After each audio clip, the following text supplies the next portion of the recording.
어디서 이상한 냄새 안 나? 무슨 찌든 된장 냄새 같은 거. 결혼 예단은 현금으로 딱 팔어. 그 정도도 못 해올 거면 뱃속에 든 애는 당장 지우세요. 고급 일식집 상견례 자리. 임신한 제 딸에게 아이를 지우라는 폭언을 서슴없이 쏟아냈습니다. 딸아이는 하얗게 질린 얼굴로 식탁 아래에서 제 손목을 부서져라 꽉 쥐고 애원했습니다. 엄마, 제발 참아줘. 우리 아기 아빠 없게 만들지 마. 저는 피눈물을 삼키며 세상에서 가장 굽신거리는 비굴한 웃음을 지어 보였습니다. 그래, 오늘은 내가 내들 발밑에 완벽하게 엎드려져 줄게. 하지만 그 오만한 인간들은 꿈에도 몰랐을 겁니다. 자신들이 냄새난다고 벌레 취급한 이 시장통 아줌마가 며칠 뒤 자신들의 숨통을 완벽하게 끊어놓을 수백억 대재벌 회장이라는 사실을 말이죠. 이야기 시작 전 구독과 좋아요 눌러주시고 어디서 듣고 계신지 댓글 달아주시면 답글로 보답하겠습니다. 황혼의 다이어리 지급 펼쳐봅니다. 제 이름은 한정숙. 올해로 58이에요. 세상 사람들은 저를 부산 사상구 새벽시장에서 30년째 반찬과 떡을 파는 억척스러운 아주머니로만 알고 있죠. 사계절 내내 새벽 4시면 어김없이 일어나 매캐한 가스불 앞에서 멸치를 조리고 산더미 같은 동태전을 부치며 하루를 시작합니다. 한겨울이면 무릎이 시리도록 차가운 콘크리트 바닥에 스티로폼 한 장을 깔고 쭈그리고 앉아 언손을 호호 불며 손님을 기다리는 그런 평범하고 지친 여자로요. 틀린 말은 아니에요. 저는 지금도 매일같이 비린내가 배어있는 그 자리에 앉아 있으니까요. 제 손마디는 굵어질 대로 굵어졌고 손톱 밑에는 지워지지 않는 간장물이 배어있죠. 하지만 그것이 제 삶의 전부는 아닙니다.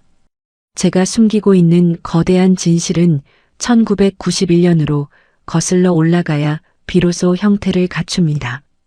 25세 저는 남편 하나만을 믿고 경상도의 후미진 시골에서 번잡한 부산으로 올라왔습니다. 남편 이영주는 거대한 선박을 짓는 조선소의 용접공이었어요. 말수는 적고 무뚝뚝했지만 굳은 살 박인 손으로 제 머리를 쓰다듬어 주던 성실하고 따뜻한 사람이었죠. 저는 그 듬직한 등만 보고 새벽 시장 구석에 작은 좌판을 깔았습니다. 남편이 밤새 매캐한 쇳물 냄새와 땀에 전 작업복을 입고 돌아오면 저는 펄펄 끓는 따뜻한 국밥 한 그릇을 끓여 내밀었어요. 우리는 가난했지만 단단하게 서로를 묶고 있었습니다. 낡은 단칸방이었지만 그 안에는 웃음이 끊이지 않았고 그것만으로도 세상을 다 가진 듯 충분하다고 생각했죠. 그러나 1995년 봄 따뜻한 바람이 불어오던 어느 날 운명은 아무런 예고도 없이 가장 잔인한 얼굴로 찾아왔습니다. 조선소 선박 건조 현장의 아찔한 꼭대기에서 용접 작업을 하던 남편이 추락하고 말았어요. 무려 30m 높이였습니다. 낡고 해진 안전장비가 불량이었다는 사실이 동료들의 증언으로 나중에 밝혀졌지만 거대한 회사는 막강한 법무팀을 앞세워 끝까지 작업자의 개인 과실이라고 우겼습니다. 피투성이가 된 남편은 중환자실에서 사흘을 채 넘기지 못하고 세상을 떠났습니다. 산소호흡기에 의지한 채 제 손을 꼭 쥐고 미안하다는 말조차 남기지 못한 채로요. 그때 제 뱃속에는 우리 부부의 처자이 다은이가 7달째 자라고 있었습니다. 싸늘한 병원 영안실 복도 바닥에 주저앉아 이미 딱딱하게 식어가는 남편의 손을 붙잡고 피 토하듯 울음을 삼키던 그날 밤, 저는 핏물이 배인 입술을 꽉 깨물었습니다. 울고 있을 시간이 없어. 이 거대한 세상에서 이 작은 아이를 먹여 살려야 해. 내가 무너지면 내 아이도 죽는다. 거대 기업을 상대로 한 싸움은 계란으로 바위치기였습니다. 산업재해 보상금은 대형 로펌의 교묘한 법망에 막혀 쥐꼬리만큼 나왔고 눈물방울 같은 장례를 치르고 나니 통장에는 정말 아무것도 남지 않았죠. 저는 태어난 다은이를 낡은 포대기로 등에 단단히 업고 다시 새벽 시장으로 나갔습니다. 핏덩이의 옹기를 등에 업은 채 멸치똥을 다듬고 소금물에 깻잎을 절이고 밤낮 없이 동태전을 부쳤어요. 시장의 사람들과 손님들은 처음엔 앳된 과부가 갓난아기를 업고 일하는 게 불쌍하다며 동정심에 몇 가지 반찬을 더 사갔습니다. 그런데 저는 어느 순간부터 그 값싼 불쌍함이 소름 끼치게 싫어졌어요. 동정으로 번 돈은 절대 오래가지 않으며 남에게 기대는 삶은 언젠가 무너진다는 걸 뼛속 깊이 깨달은 본능이었습니다. 그래서 저는 남들보다 2시간 더 일찍 새벽을 열었고 더 좋은 재료로 정성껏 만들었으며 마진을 줄여 더 싸게 팔았습니다. 한 명의 까다로운 단골이 10명의 이웃을 데려오고 그 10명이 100명의 진성 고객이 되는 데는 꼬박 3년이라는 피 땀 어린 시간이 걸렸어요. 그렇게 악착같이 모은 돈으로 저는 시장 외곽에 작은 반찬 공장을 차렸습니다. 이름도 간판도 없는 비가 오면 지붕에서 물이 새는 허름한 창고였지만 제 두 손으로 직접 일군 첫 번째 성이었어요. 그 창고 공장이 2개가 되고 3개가 되더니 어느새 위생 설비를 완벽히 갖추고 전국 대형마트 12곳과 대기업 편의점 체인 3곳에 독점 납품하는 중견식품 제조기업으로 덩치를 키웠습니다. 현재 연매출 800억, 직원 수만 340명에 달하는 정숙식품의 거대한 제국. 하지만 세상 사람들은 그 회사의 진짜 주인이 누군지 전혀 알지 못했습니다. 저는 똑똑하고 날랜 최 이사를 공식 대표로 내세우고 철저하게 고춧가루가 묻은 낡은 앞치마 뒤로 제 모습을 숨겨버렸습니다. 돈 냄새를 맡고 거머리처럼 달려드는 세상의 날파리들과 모사꾼들로부터 제 유일한 빛인 다은이를 완벽하게 지키기 위해서였죠. 제 딸만큼은 돈의 비린내가 아니라 순수하고 향긋한 꽃향기만 맡으며 평범하고 행복하게 자라기를 간절히 바랐습니다. 공식 대표인 최 이사, 본명 최재근. 그는 원래 1993년 제가 시장 바닥에서 한참 장사할 때 썩은 쓰레기통을 뒤지다 영양실조로 쓰러져 있던 15살 고아 소년이었어요. 제가 데려다 끓여준 뚝배기 된장찌개 한 그릇을 허겁지겁 퍼먹으며 짐승처럼 울부짖던 녀석이죠. 그 이후로 30년이라는 세월 동안 그는 제 수족이자 그림자처럼 제 곁을 지켰습니다. 세상은 그를 부산식품업계의 피도 눈물도 없는 실세로 알고 벌벌 떨지만 그는 언제나 제 명령에 죽고 사는 가장 완벽한 가면이자 든든한 방패였어요. 그런데 오늘 30년간 쌓아 올린 그 철옹성 같은 평화가 어느 오만한 집안에 의해 산산조각이 나는 소리를 들은 것입니다. 다은이가 조심스럽게 임신 사실을 고백한 건 한 달 전 비 내리는 저녁이었어요.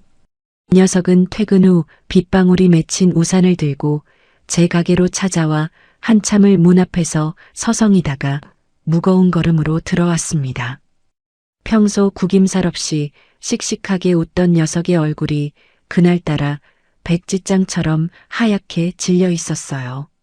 제 앞에 낡은 플라스틱 의자에 주저앉자마자 떨리는 손을 내밀더니 손목에서 꼬깃꼬깃한 초음파 사진 한 장을 꺼내 올려놓았죠. 엄마, 나 임신했어. 저는 하던 일을 멈추고 한참 동안 그 흑백 사진을 뚫어지게 내려다보았습니다. 어두운 배경 속에 자리 잡은 콩알만 한 점 하나. 아직 심장 소리조차 희미할 그 아주 작고 연약한 생명이었어요. 충격과 환희가 교차했지만 딸의 불안한 눈빛이 제 이성을 차갑게 식혔습니다. 상대가 누구야? 얼굴빛이 왜 그래? 무슨 일 있어? 강준혁이야. 같은 회사 다니는 사람인데 사귄 지는 한 2년쯤 됐어. 근데 엄마 그 사람 집이 아니 많이 까다롭대. 집안도 좀 살고 자기네 핏줄 엄청 따지는 사람들이라 상견례 전에 엄마가 미리 알고 마음의 준비를 해야 할 것 같아서. 까다롭다는 말이 이 사회에서 어떤 의미로 쓰이는지는 굳이 설명하지 않아도 단번에 알 수 있었습니다. 가진 자들의 오만함, 없는 자를 짓밟는 교만. 저는 겉으로는 다은이의 손을 따뜻하게 잡아주며 안심시켰지만 그날 밤 시장 문을 닫자마자 최 이사에게 전화를 걸었어요. 최 이사, 강준혁이라는 사람이랑 그 아버지가 한다는 강산유통 강병철 회장. 이 사람들 뼛속까지 싹 다 긁어서 알아봐줘요. 먼지 한 톨까지 빠짐없이. 다음날 새벽 3시 휴대폰 알림음과 함께 최 이사가 보내온 암호화된 파일이 도착했습니다. 저는 펄펄 끓는 솥단지 앞에서 오징어를 손질하던 손을 멈추고 고무장갑을 벗어 던진 채 화면을 꼼꼼히 읽어내려갔어요. 읽으면 읽을수록 속에서 역겨운 신물이 올라왔고 입안이 쓰디쓰게 변했습니다. 겉보기엔 번지르르한 재력가 행세를 하고 있었지만 그 속은 온갖 불법과 편법, 타락으로 썩어 문드러진 위선자들의 소굴이나 다름없었으니까요. 상견례 당일 해운대의 고급 일식당으로 향하는 차 안에서 다은이는 내리기 전부터 심해진 입덧을 참느라 차가운 창문에 이마를 대고 연신 헛구역질을 하고 있었습니다. 임신 8주차. 아직 겉으로는 배가 나오진 않았지만 녀석의 몸속에는 이미 세상 그 무엇보다 무겁고 소중한 우주가 자리 잡고 있었어요. 엄마 나 너무 무서워. 저쪽 부모님이 무슨 험한 소리를 하더라도 제발 오늘만 꾹 참아줘. 응? 나 우리 아기 아빠 없게 키우기 싫어. 제발 부탁할게. 저는 공포로 파들파들 떨리는 녀석의 차가운 손을 양손으로 꽉 감싸쥐었습니다. 걱정 마라. 내 엄마가 어떤 사람인데. 이 바닥에서 산전수전 다 겪은 호랑이야. 너는 숨만 크게 쉬고 아기 놀라지 않게 마음 편히 먹어. 다 엄마가 알아서 할 테니까.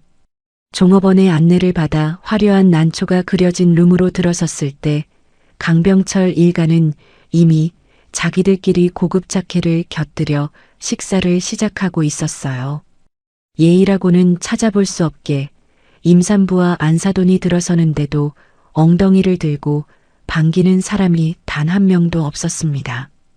예비 바깥사돈 강병철은 미간을 찌푸린 채 경제신문을 활짝 펼쳐들고 눈길조차 주지 않았어요.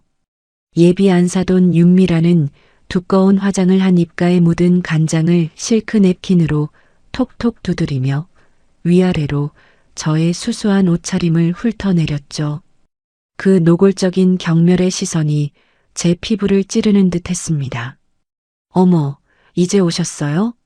우린 하도 늦으시길래 시장통에서 길을 잃으신 줄 알고 먼저 젓가락을 들었어요.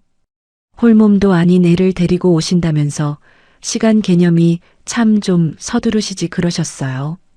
말끝을 흐리는 목소리엔 비단으로 교묘하게 감싼 독 묻은 칼날이 돋쳐 있었습니다. 저는 속에서 끓어오르는 불길을 꾹 누르고 짐짓 아무것도 모르는 순박한 아줌마처럼 허리를 숙였어요. 아이고, 죄송합니다. 오다가 우리 다은이가 입덧이 너무 심해서 길에 차를 세우고 진정시키느라 그만 늦어버렸네요. 먼저 드시게 해서 제가 다 송구스럽습니다. 자리에 조심스레 앉으려는데 맞은편에 다리를 꼬고 앉아있던 시누이들 강수아가 갑자기 코를 틀어주며 호들갑을 떨었습니다. 손으로 과장되게 부채질을 하며 미간을 한껏 찌푸리더니 앙칼진 목소리로 입을 열었어요. 오빠, 이거 어디서 이상한 냄새 안 나? 무슨 오래된 젓갈 냄새 같기도 하고 찌든 된장 냄새 같은 거. 진짜 입덧 있는 임산부 앞에서 이런 냄새 풍기고 들어오는 건 예의가 아니지 않아요? 그녀의 표독스러운 시선이 제 무릎 위에 놓인 낡은 가방에 꽂혔습니다. 시장 구석에 싸구려 잡화점에서 단돈 10,000원을 주고 산 인조 가죽 가방이었죠. 강수아는 옆에 앉은 강준혁의 명품 수트 자락을 찌르며 대놓고 킬킬거렸어요. 오빠, 저 가방 좀 봐. 그러고 박음질 삐뚤빼뚤한 거 보여? 요즘 지하상가 짝퉁 시장에서도 저런 싸구려는 창피해서 안 팔겠다. 저런 데서 무슨 안 좋은 균이라도 묻어오면 우리 조카한테 어떡해? 강준혁은 말리기는커녕 피식 비웃음을 터뜨리며 젓가락으로 생선회를 뒤적거렸습니다. 수아야, 다 들리시겠다. 어머님, 제가 원래 유학파라 직설적이에요. 아기는 없으니까 너무 신경 쓰지 마세요. 그러면서도 강준혁은 수아 쪽으로 고개를 살짝 돌려 목소리를 낮춘 채 서늘하게 툭 내뱉었어요. 야, 조용히 좀 밥 먹어. 여기서 더 난리쳐서 일 꼬이게 하면 나도 피곤하니까. 나중에 애 낳고 나면 내가 알아서 선 그을 테니까 지금은 입 닫아라. 다은이의 얼굴이 밀랍처럼 하얗게 질렸습니다. 녀석은 식탁 아래에서 한 손으로는 식탁볼을 찢어질 듯 꽉 쥐고 다른 손으로는 자신의 아랫배를 감싼 채 숨소리조차 내지 못하고 어쩔 줄 몰라 했어요. 제가 애써 분노를 억누르며 갈비찜 한 점을 집으려는데 윤미란이 혀를 끌 듯 차며 와인잔을 내려놓았습니다. 사돈, 우리 오늘 솔직하게 터놓고 말해봅시다. 까놓고 말해서 우리 두 집안 수준이 너무 안 맞지 않아요? 우리 준혁이가 혈기왕성해서 사고를 치는 바람에 애가 들어섰다니 책임은 지려고 이 자리를 마련하긴 했는데요. 볼수록 참 걱정이네요. 여자가 임신하면요, 몸가짐이 그 집안의 품격을 나타내는 거예요. 말투, 행동, 심지어 몸에서 나는 냄새 하나까지 다요. 명색이 우리 강산 유통 핏줄을 품었는데 그쪽처럼 대충 굴면 안 되죠. 사고라는 단어에 유독 악의적으로 힘을 주는 꼬락서니가 기가 막혔습니다. 하늘이 내린 축복받아야 할 생명을 한낱 젊은 날에 실수 취급하다니요. 그때 묵묵히 신문만 보던 강병철이 큼지막한 경제신문을 신경질적으로 탁 접으며 테이블 위에 내동댕이 쳤습니다. 그 날카로운 소리에 다은이가 깜짝 놀라 배를 움켜쥐며 흠칫 떨었어요. 시간 낭비하지 말고 복잡하게 돌려 말하지 맙시다. 내 아들이 저지른 일이니 결혼은 시켜주겠습니다. 단 아주 명확한 조건이 있어요. 그는 금태 안경을 벗어 식탁 위에 툭 던지듯 내려놓고는 저를 정면으로 응시했습니다. 사람을 길가에 버러지 보듯 하는 지독하게 오만한 눈빛이었죠. 결혼 예단은 현금으로 깔끔하게 딱 8장. 혼수는 찌질한 거 말고 우리가 지정해주는 최고급 브랜드 리스트대로 싹 다 맞춰오세요. 이 정도 최소한의 성의도 보일 능력이 안 되면 이 결혼은 시작도 전에 없던 걸로 합시다. 뱃속에 든 애는 병원 가서 지우든지 아님 혼자 미혼모로 키우든지 알아서들 하시고 8장, 8억을 말하는 겁니다. 시장통에서 평생을 구른 사람이라도 8억을 현찰로 내놓으라는 건 대놓고 파혼하자는 협박이었죠. 게다가 제 손주를 지우라니요. 옆에서 강준혁이 능글맞게 거들었습니다. 어머님, 저희 아버지가 이거 엄청 많이 양보하신 거예요.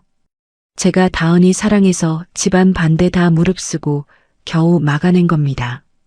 그러니까 어머님도 딸내미 인생 생각해서 어떻게든 돈 좀 융통해서 움직여 주셔야죠. 강수아가 네일아트를 한 손톱을 튕기며 키득거리며 끼어들었어요.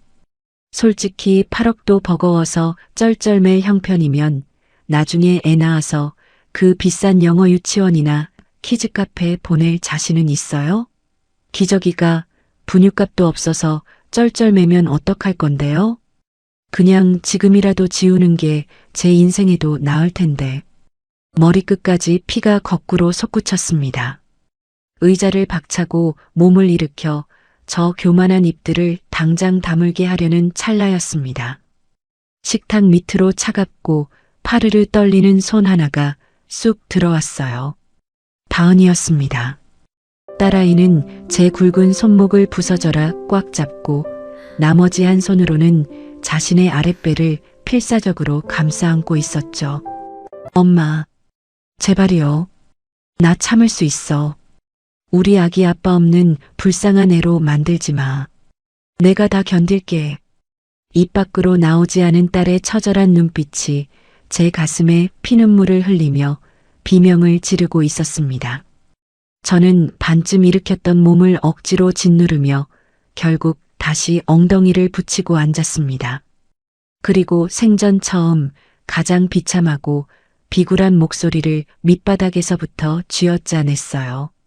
네, 회장님 말씀대로 어떻게든 준비해 보겠습니다. 혼수 리스트는 언제쯤 주시겠습니까? 제 항복 선언에 윤미란의 두꺼운 입꼬리가 승리감에 도취되어 비릿하게 올라갔습니다. 어머, 진작 그럴 것이지. 이제야 좀 사람 말이 통하네. 무리해서라도 준비하세요. 딸 하나 시집 보내는 유세 떨지 마시고요. 숨막히는 모욕과 억지스러운 항복 선언이 오간 뒤 식사가 막바지에 다다를 무렵이었습니다. 저는 더 이상 그 교만한 얼굴들을 마주하고 있다가는 참지 못하고 테이블을 엎어버릴 것 같아 잠시 화장실을 다녀오겠다며 도망치듯 자리에서 일어났습니다. 무거운 편백나무 미닫이 문을 열고 나오자 서늘한 복도의 공기가 화끈거리는 제 뺨을 때렸습니다. 떨리는 손을 진정시키며 화장실 쪽으로 걸음을 옮기는데 먼저 자리를 떴던 신우이 강수아가 여자 화장실 안쪽으로 들어가는 뒷모습이 보였어요. 저는 세면대 앞에 서서 뜨거운 물을 틀고 거칠게 손을 씻으며 깊은 심호흡을 했습니다. 그런데 바로 그때 안쪽 칸에서 낮게 낄낄거리며 누군가와 통화하는 목소리가 새어나왔어요. 아, 진짜 짜증나 죽겠어. 오빠가 실수로 애까지 만들어놔서 지금 시골 반찬 장수 딸이랑 상견례 하는 중이야. 아까 그 아줌마 가방 봤어? 완전 촌티 줄줄 흐르는데 창피해서 내 친구들한테는 말도 못하겠다고. 어차피 오빠가 알아서 싹 정리할 거야. 애 낳으면 뭐가 되든 우리 집이 갑이잖아. 실수, 창피, 정리. 그 단어들이 시퍼렇게 날선 칼끝처럼 차례로 제 가슴을 깊숙이 긁고 지나갔습니다. 저는 비누 거품이 묻은 손을 움직이다 말고 그대로 굳어버렸습니다. 황동 수도꼭지에서 쏟아지는 물소리만 괜히 크게 귓전을 때릴 뿐 제 머릿속은 순간 진공 상태처럼 하얗게 비어버렸죠. 당장이라도 저 화장실 칸 문을 박차고 들어가 그 건방진 입을 다물게 하고 따지고 싶었습니다. 하지만 폭발할 것 같은 그 찰나의 순간에도 떠오른 건 식탁 아래에서 제 손목을 부서져라 꽉 잡고 애원하던 다은이의 하얗게 질린 얼굴과 배를 감싸쥔 그 조그만 손이었습니다. 여기서 제가 난동을 피우면 제 딸은 평생 그 상처를 안고 살아가야 했으니까요. 저는 삼켰습니다. 끓어오르는 분노도 터져나오려는 피눈물도 거친 숨소리조차도 모조리 삼켜버렸습니다. 그리고 천천히 아주 천천히 수도꼭지를 잠갔어요. 물소리가 멎고 정적이 찾아온 화장실. 저는 거울 속 제 얼굴을 가만히 들여다보았습니다. 화장기 하나 없는 수수한 얼굴, 굵게 팬 눈가의 주름. 겉보기엔 그들의 말대로 한없이 초라한 시장 아줌마였지만 거울 속 제 눈동자 아주 깊은 곳에는 이미 그들의 모든 것을 잿더미로 만들어버릴 서늘한 지옥불이 타오르고 있었습니다. 괜찮아, 한정숙. 오늘은 네가 저들의 오만한 발밑에 납작 엎드려 완벽하게 져주는 날이야. 하지만 내일은 저들이 그토록 목숨처럼 여기는 돈과 지위, 그 알량한 자존심의 껍데기를 뼛속까지 발라내어 내가 완벽하게 이기는 날이 될 테니까. 저는 거울을 향해 천천히 입꼬리를 끌어올렸습니다. 딱 그들이 만만하게 보고 안심할 세상에서 가장 힘없고 비굴한 표정으로요. 제 인생 가장 거대하고 잔혹한 사냥은 그날 화장실 거울 앞에서 지었던 제 비굴한 웃음과 함께 막을 올리고 있었습니다. 지옥 같던 식사가 끝나고 강병철 일가는 우리 쪽은 쓰레기 보듯 쳐다보지도 않은 채 대리 기사가 모는 번쩍이는 검은 벤츠 외제차에 훌쩍 올라탔습니다. 다은이는 차가운 지하 주차장 콘크리트 기둥 뒤에 털썩 주저앉아 더 이상 나올 것도 없는 위액을 토해내며 헛구역질을 하고 소리 없이 오열하고 있었어요. 녀석의 얇은 원피스 위로 배를 감싼 두 손이 낙엽처럼 파들파들 떨렸습니다. 엄마 흑 미안해. 내가 너무 바보 같고 못나서. 뱃속에 우리 아기만 아니었으면 나 오늘 그 숨막히는 식당에서 당장 도망치고 싶었어. 엄마한테 그런 꼴 보이게 해서 정말 미안해. 그때 막 출발하려던 벤츠의 뒷좌석 차창이 지잉 소리를 내며 내려가더니 강수아의 표독한 목소리가 텅 빈 주차장에 메아리치듯 흘러나왔어요. 오빠 어쩌다가 저런 거지 같은 집안이랑 엮였어? 애 낳으면 그냥 위자료 쥐어주고 선 그어버려. 저런 천박한 피가 우리 집안에 섞이는 거 나 절대 못 봐. 순간 주저앉아 있던 다은이가 헉하고 숨을 들이켰습니다.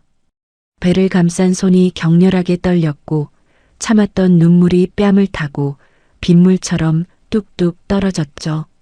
저는 창문을 향해 천천히 고개를 돌려 웃었습니다. 딱 그들이 원하던 힘없고 무능한 시장 아줌마의 비굴한 웃음으로요. 허리까지 굽혀가며 멀어지는 차를 향해 인사했습니다. 하지만 그들의 오만한 택시가 주차장 출구를 빠져나가 완전히 시야에서 사라진 순간 제 얼굴에서 그 비굴한 웃음은 눈 녹듯 사라지고 서늘한 빙장이 내려앉았습니다. 저는 핸드폰을 꺼내 주소록에 단축번호 1번을 꾹 눌렀습니다. 뚜루루 신호음이 한 번째 울리기도 전에 즉각적인 대답이 들려왔어요. 최 이사. 나다. 예, 회장님. 상견례는 무사히 마치셨습니까? 심기는 좀 어떠신지요? 생각보다 더 구역질 나는 인간들이더군. 내 귀한 딸 배를 보고 한낱 사고라고 짓거리더라. 내 눈에 흙이 들어가기도 전에 뱃속 손주를 지우라고 협박하더라고. 8억을 내놓으라면서. 수화기 너머에서 최 이사의 거친 숨소리가 들렸습니다. 준비하겠습니다. 지시만 내려주십시오. 제 목소리는 한겨울밤의 얼음장보다 지독하게 낮고 차가웠습니다.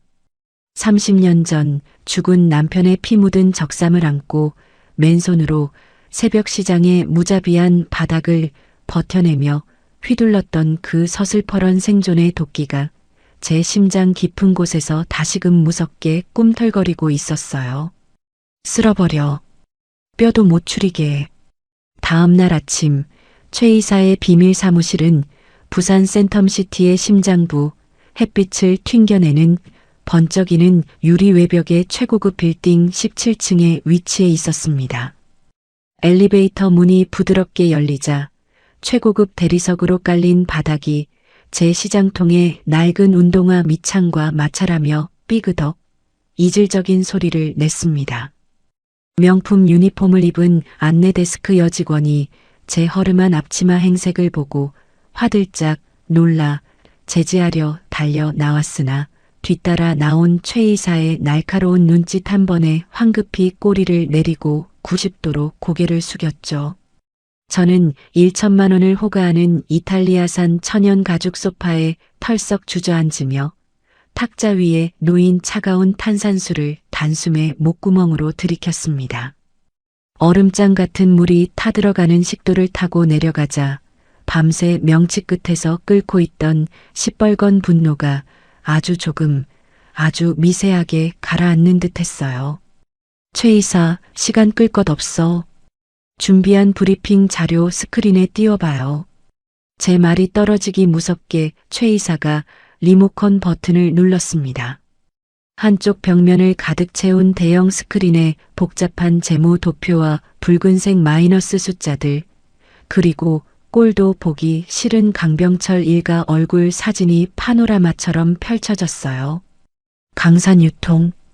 겉보기엔 그럴싸한 건축자재 유통 및 시공 중견업체였지만 수십 년간 비즈니스 생태계에서 포식자로 살아온 제 눈엔 그저 언제 끊어질지 모르는 썩어 문드러진 동아줄에 불과했습니다. 회장님 예상치와 한치의 오차도 없습니다. 아니, 파헤쳐보니 생각보다 속이 훨씬 더 골마 터진 상태예요. 최근 3년치 재무제표는 전부 가짜, 즉 분식회계로 교묘하게 조작된 껍데기입니다. 실제 부채 비율은 이미 380%를 넘겼고 이번 달 만기 돌아오는 어업만 50억입니다.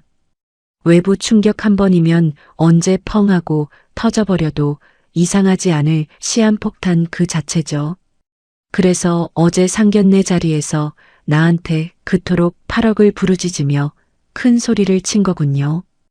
회사 막을 당장 내일의 현금이 급하니까. 그 알량한 자존심 세우면서 구걸을 한 셈이네. 최 이사의 길고 단단한 손가락이 키보드 위에서 현란하게 춤을 추듯 움직였습니다. 화면이 휙휙 바뀌며 강병철 일가의 추악한 사생활이 낱낱이 벌거벗겨졌어요. 강병철은 유령 하청업체를 세워 납품 대금을 부풀리는 수법으로 수십억의 비자금을 조성한 정황이 확실히 포착됐습니다. 자금이 어느 차명 계좌로 빠져나갔는지 돈의 꼬리가 고스란히 남아있죠. 그리고 그 안에 윤밀한 백화점 VIP 라운지, 룸살롱 이용 내역과 명품관 카드 명세서가 폭포수처럼 쏟아져 나옵니다. 매달 수천만 원을 긁어대며 남편 회사의 법인카드로 개인 사치품 쇼핑을 즐기고 한도 초과가 뜨면 이 카드 저 카드 돌려막기로 연명하는 중입니다. 단 한 번만 결제일이 삐끗하면 바로 신용불량자 연체 추락입니다. 그리고 마지막으로 제 딸의 마음에 비수를 꽂은 강준혁. 스크린 정중앙에 화려한 마카오 카지노 VIP룸 출입 기록, 불법 사설 토토 도박 사이트 수백 번의 접속 기록, 그리고 재상금융권 현금 서비스와 악질 사채 이용 내역이 피바다처럼 줄줄이 떴습니다. 겉으로는 멀쩡한 직장인 행세를 했지만 강준혁이 끌어다 쓴 도박빚은 이미 이자가 붙어 4억을 훌쩍 넘겨 언제 사채업자들에게 손목이 잘려도 이상하지 않을 상황이었어요. 이런 짐승만도 못한 놈이 감히 내 귀한 딸한테 사랑 운운하며 큰 소리를 쳤단 말이지. 저는 무릎 위에 올려둔 주먹을 으스러져라 꽉 쥐었습니다. 거친 손톱이 손바닥살을 파고들어 핏방울이 맺혔지만 그 얄팍한 육체적 고통보다 수만 배 더한 지독한 분노가 제 전신을 뜨겁게 휘감았죠. 지시만 내리십시오. 당장 터뜨릴까요? 이 증거 자료들 고스란히 검찰 특수부랑 메이저 언론사 경제부 기자들에게 뿌리면 내일 아침 9시 뉴스 메인 장식하고 일가족 전부 나란히 포토라인에 세운 뒤 구속시킬 수 있습니다. 최 이사의 눈빛도 살기를 띠고 있었습니다. 하지만 저는 단호하게 고개를 저었어요. 아니, 그건 너무 자비롭고 쉬운 결말입니다. 남의 손 빌려서 하루아침에 감옥 보내고 편하게 끝내주기엔 어제 내 딸 다은이가 홀로 흘린 피눈물의 무게가 너무 무거워요. 저는 스크린 속에서 오만하게 웃고 있는 그들의 얼굴을 차갑게 노려보며 입꼬리를 잔혹하게 끌어올렸습니다. 천천히, 아주 고통스럽고 뼈저리게 숨통을 서서히 조여서 그들이 살려달라고 기어오며 스스로 내 덫에 제 발로 걸어 들어오게 만들어야죠. 사냥감의 숨통을 조이는 복수의 순서는 아주 치밀한 세 단계로 설계되었습니다.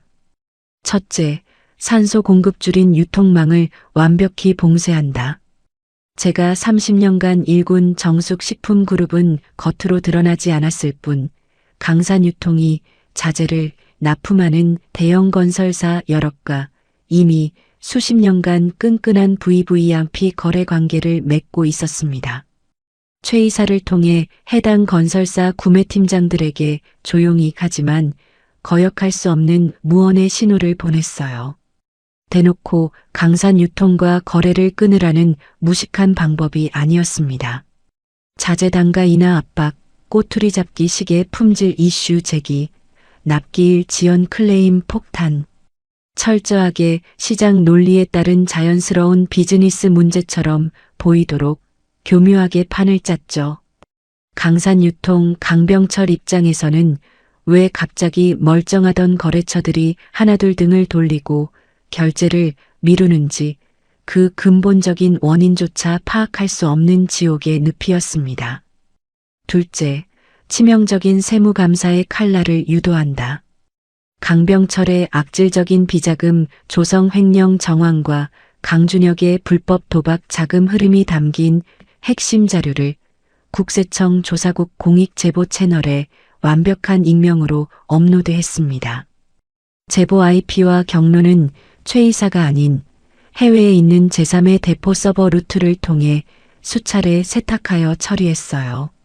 저 한정숙과의 연결고리는 세상 그 어디에도 단 한 군데도 남지 않았죠.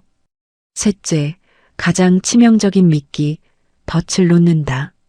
자금줄이 말라붙어 헐떡일 때쯤 최 이사가 부산상공인 연합회 모임과 해운대 고급 미용실을 드나드는 사모님들 사이에 은밀히 소문을 흘렸습니다. 소문은 대놓고 크면 의심을 산이 안 됐습니다. 아주 작게, 은밀하게, 그런데 전염병처럼 끈질기고 치명적으로 돌아야 했죠. 사상구 새벽 시장 귀퉁이에 허름하게 반찬 파는 과부 아줌마가 하나 있는데 사실 알고 보면 전국구 식품 유통 큰 손들이랑 직통으로 연결된 사채업계의 숨은 실력자래. 담보만 확실하면 묻지도 따지지도 않고 수십억 현금 동원해서 조용히 급전 해결해주는 전주 라인이 가쪽 통하면 바로 열린다더라. 은행 대출길이 꽉 막혀 피가 바싹바싹 마르는 강산 유통 일가가 이 달콤한 구원의 동아줄 소문을 듣는 건 그저 시간 문제였습니다. 그리고 마침내 다음날 아침이 밝았습니다.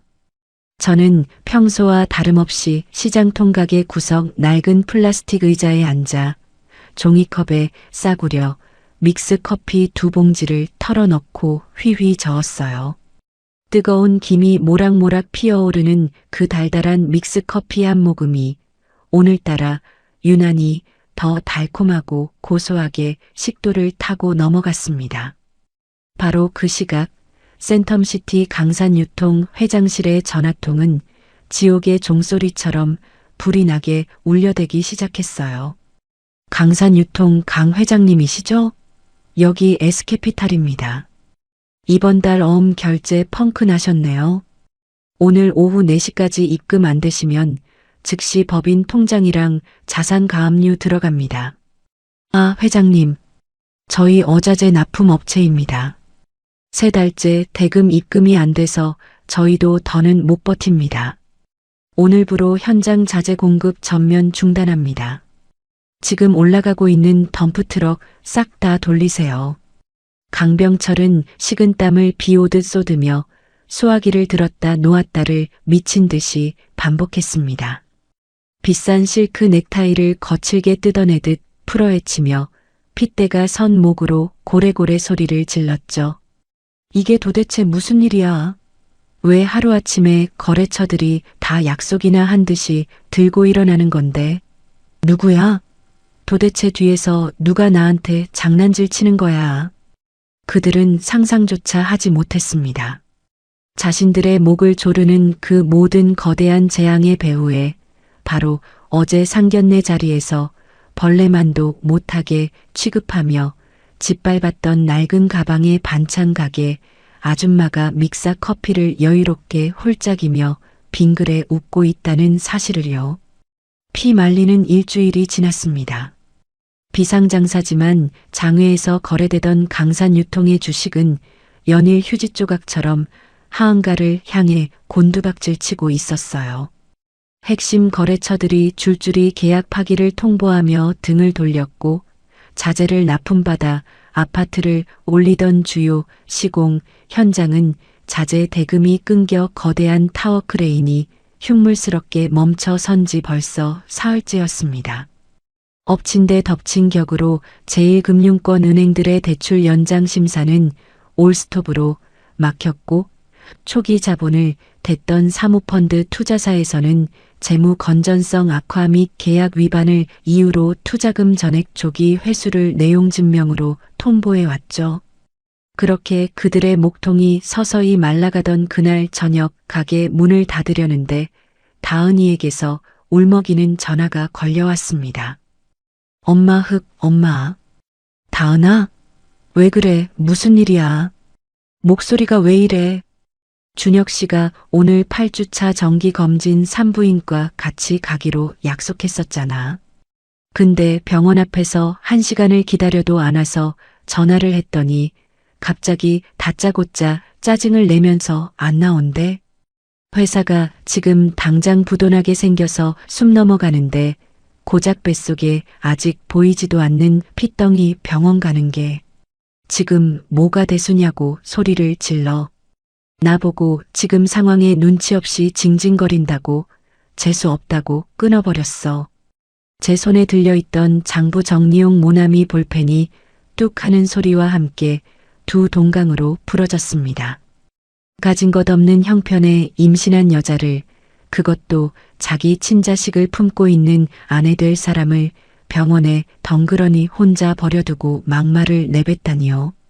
울지 마. 속에서 우리 아기 놀란다. 어디야? 엄마가 당장 택시 타고 그리로 데려다 줄까? 아니야, 엄마 피곤하게 새벽부터 장사해야지. 나 혼자 씩씩하게 진료받고 갈 수 있어. 그냥 너무 억울하고 서러워서 엄마 목소리 들으면 위로가 될 것 같아서 전화했어. 다은이는 애써 새어나오는 울음을 삼키며 황급히 전화를 끊었어요. 뚝뚝 끊긴 전화기를 꽉 쥔 제 손등 위로 퍼런 핏줄이 터질 듯이 돋아났습니다. 참아라. 한정숙, 여기서 네가 감정에 치우쳐 섣불리 건드리면 기껏 완벽하게 쳐놓은 사냥덫이 망가진다. 그 인간을 내 손으로 직접 무너뜨릴 날이 며칠 안 남았다. 저는 눈을 질끈 감고 깊은 심호흡을 반복했습니다. 그리고 서럽게 흘린 제 딸의 눈물을 가장 지독한 연료로 삼아 마음속 복수의 불길을 지옥의 불처럼 한 단계 더 무섭게 키웠습니다.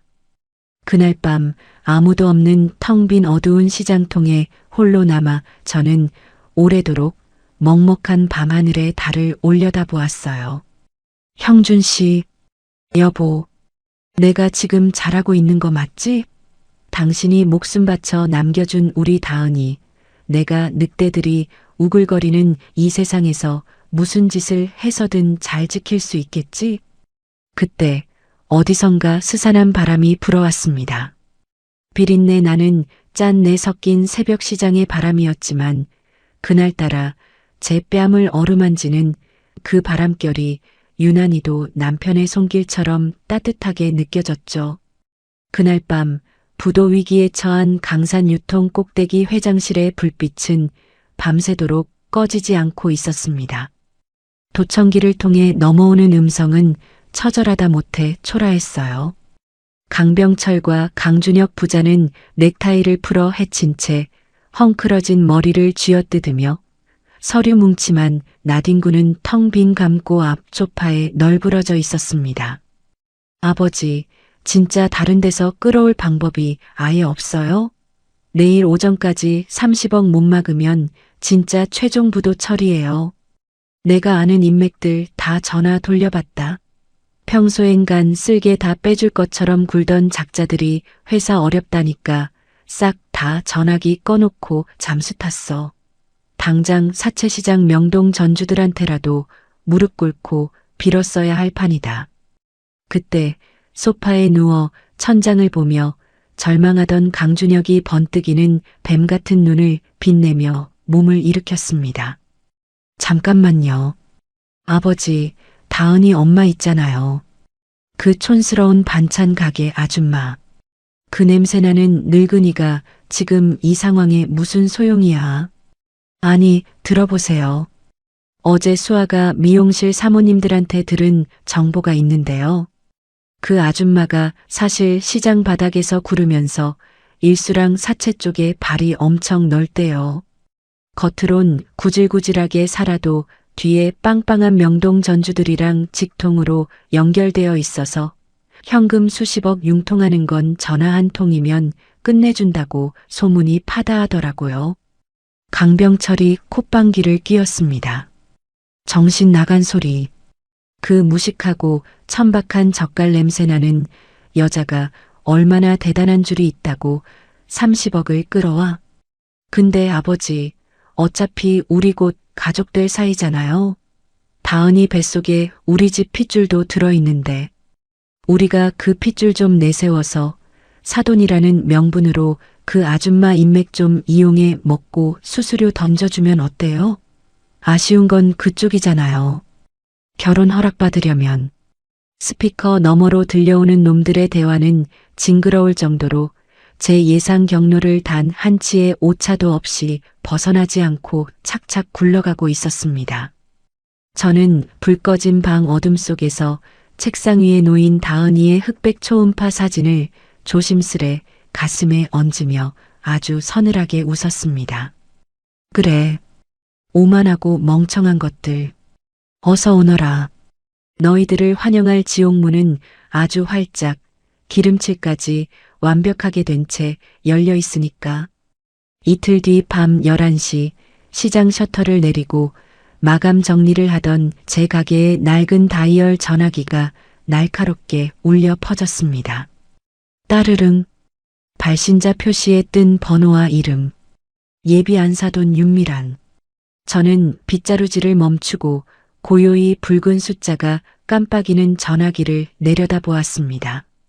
매대 위에 쌓여있는 마른 멸치와 간장 냄새가 비릿하게 코를 찔렀지만 제게는 그 어떤 명품 향수의 향기보다 달콤하고 황홀하게 느껴졌습니다. 살기 위해 발버둥 치는 쥐가 제가 놓은 덫에 제 발로 걸려드는 소리였으니까요. 저는 심호흡을 하고 목소리를 가다듬었어요. 세상 물정 모르고 어리숙하며 기죽어 지내는 무식한 시장 아줌마의 굽신거리는 하이톤으로 여보세요? 아이고 사돈어른 웬일이셔요. 이 늦은 밤중에 혹시 우리 다은이한테 무슨 문제라도. 수화기 넘어 윤미란의 평소 꼿꼿하던 목소리는 바싹 말라 잔뜩 쉬어 갈라져 있었습니다. 깊은 물에 빠져 허우적대며 썩은 지푸라기라도 덥석 잡으려는 절박함과 그 와중에도 우월감을 놓지 못하는 알량한 탐욕이 기괴하게 뒤엉킨 목소리였죠. 아, 사돈. 안 주무셨죠? 우리 그 집안에 좀 급한 사정이 생겨서요. 가족끼리 긴히 상의할 게 있어서 전화했어요. 다름이 아니라 그 시장 바닥에 소문이 자자하던데요. 사돈이 그 뒷세계 큰손 전주들이랑 다이렉트로 연결되어 있다면서요? 우리 회사가 일시적인 자금 경색이 와서 당장 내일 아침까지 현금이 좀 급하게 필요합니다. 딱 30억 정도요. 가족 좋다는 게 뭡니까? 우리 다은이 시댁 무너지면 쓰겠어요? 사돈이 선 좀 대서 당장 알아봐 주시면 안 될까요? 저는 입을 틀어막고 낄낄거리려는 웃음을 꾹 참으며 허둥지둥 놀란 척하는 명령기를 펼쳤습니다. 아이고, 30억이요. 사돈, 그 천문학적인 큰돈을 제가 무슨 수로 구해요. 저는 그냥 그날 번 돈으로 콩나물이나 떼다 파는 불쌍한 아줌마인걸요. 헛소문 들으신 거예요. 에이, 사돈. 우리 사이에 내숭 떨지 말고 좀 도와줘요. 그냥 중간에서 중개만 딱 해주시면 된다니까. 이자랑 중개 수수료는 섭섭지 않게 2배로 넉넉히 얹어드릴게요. 네. 그녀는 제 딸의 목숨줄을 쥐고 있다는 착각에서 오는 오만한 자신감 때문인지 아니면 눈앞에 닥친 부도의 공포에 이성적인 판단력이 완전히 흐려진 건지 막무가내로 생떼를 쓰고 있었습니다. 저는 한참 뜸을 들이다가 못 이기는 척 무거운 한숨을 땅이 꺼지라 푹 쉬었어요. 정 그렇게 사정이 다급하시다면 제가 오래전부터 알고 지내던 무서운 분들께 한번 여쭤는 볼게요.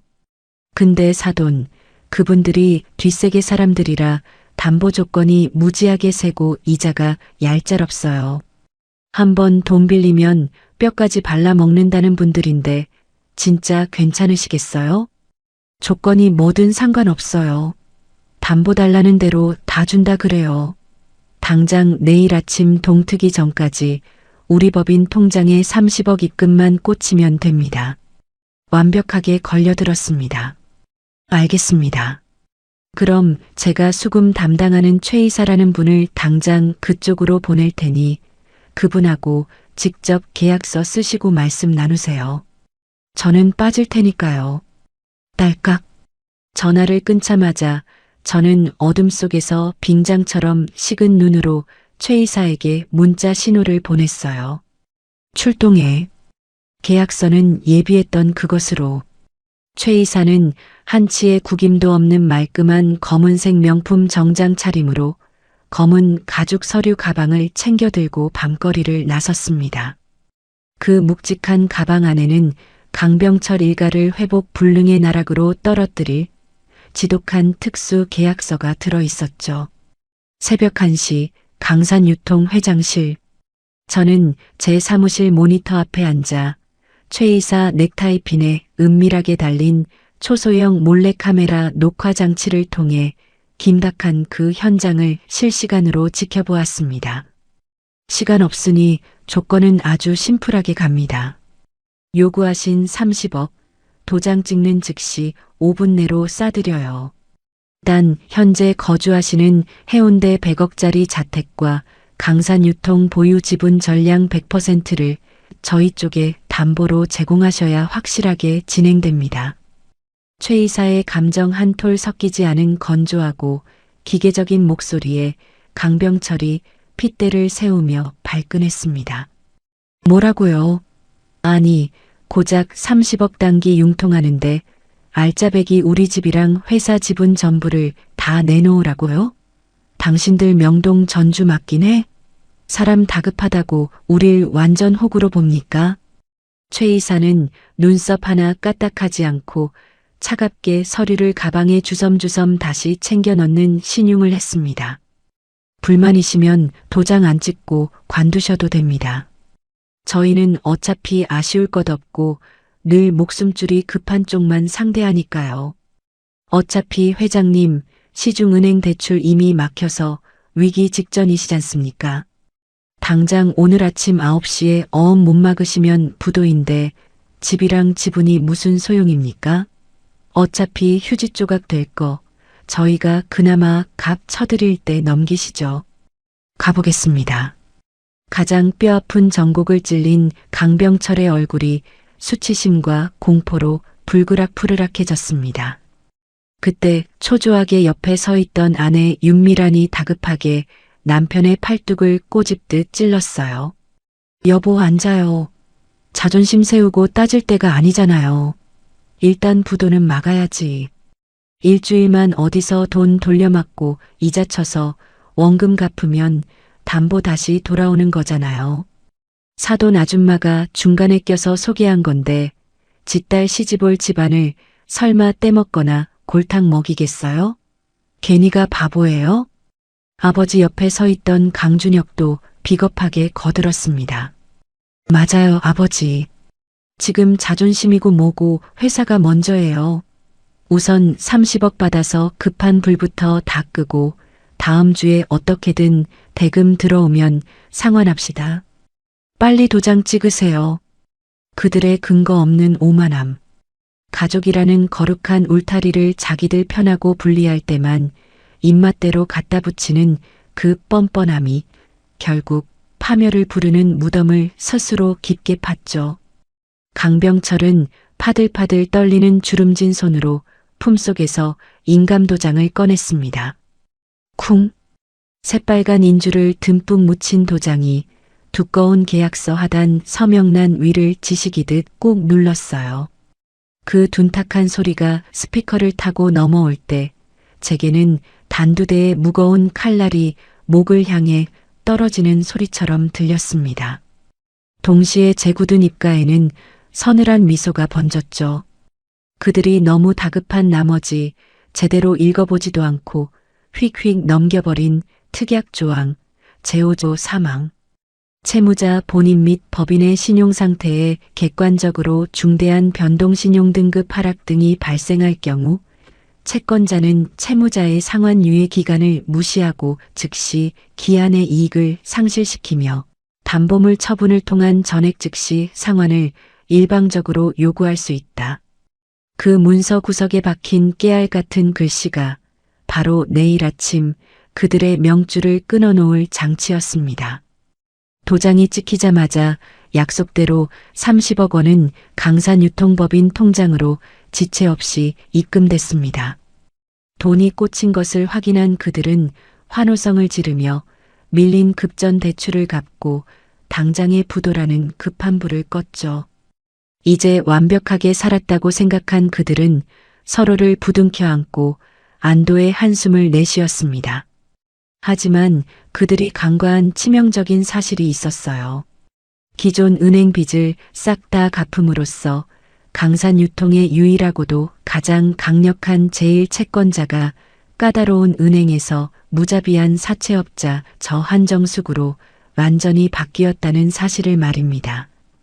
그리고 최 이사가 건넨 그 30억은 어차피 제 페이퍼 컴퍼니 통장을 통해 세탁되어 나온 제 돈이었으니 이리 돌고 저리 돌아 결국 제 주머니로 고스란히 다시 들어온 셈이었죠. 빚은 그대로 남은 채 채권자만 가장 무서운 사람으로 교체한 겁니다.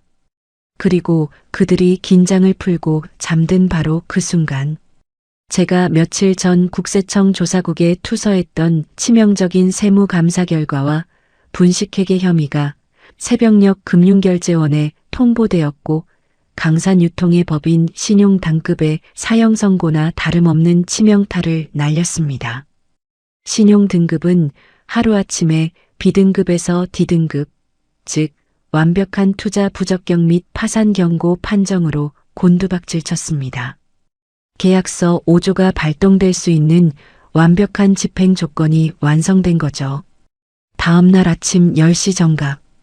부도를 막았다는 안도감에 젖어있던 센텀시티 강산유통 회장실과 해운대 초호화 주택에 동시에 검은 양복을 맞춰 입고 무전기를 찬 사내들이 들이닥쳤습니다. 이게 도대체 아침 대바람부터 무슨 짓거리들이야. 너희들 누군데 남의 회사에 함부로 쳐들어와.